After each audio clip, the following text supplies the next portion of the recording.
7 طوال أنزلت من ربنا ورتلت، أولهن البقرة طاردة للسحرة، موضوعها النفاق والصوم والطلاق، رتل سطور آل عمران فهي التالي. اقرأ ترى غزوة أحد فيها وحمراء الأسد، ثم اقرأ النساء برأت العذراء، وللفروض قاسمة وللنفاق قاصمة، وبعدهن المائدة بصدق عيسى شاهدة، وفاء بالعقود واحذر من اليهود، وهذه الأنعام من ربنا إنعام، حمدا لرب منعم هدى لدين قيم، الأعراف بعد رددي إلى الختام واسجدي. اقرأ عن الأقوام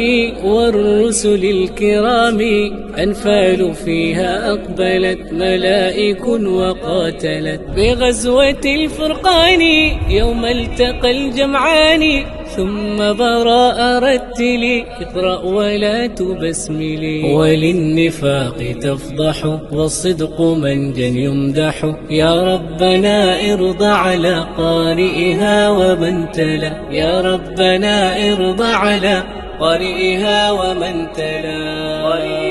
جمال الوجود بذكر الإله، وتصفو الحياة بنور هدى، جمال الوجود بذكر الإله، وتصفو الحياة بنور هدى، وتطلب نفس له طاعة، ويبلغ سعد إلى منتهى، فؤاد شغوف إلى ربه، أحب رضاه أحب لقاه، يظل يجيء إلى ربوة قرار ويسمو وذا مرتغى، فلا لهو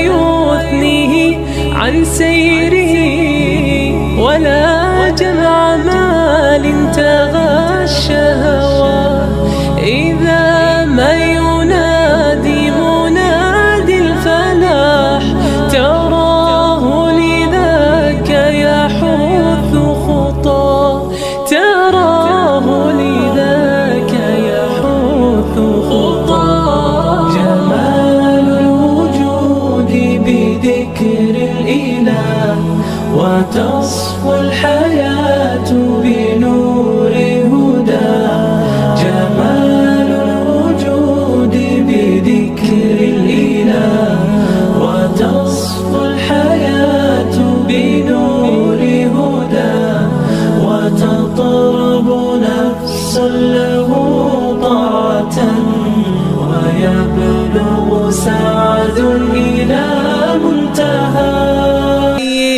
أحييكم وبالأشواق ناتيكم، فأغلى وردنا أنتم وكل الورد نهديكم.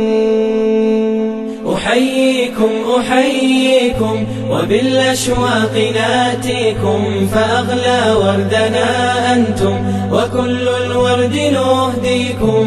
أحييكم أحييكم وبالأشواق ناتيكم، فأغلى وردنا أنتم وكل الورد نهديكم. عصافير من الخلد تغرد بين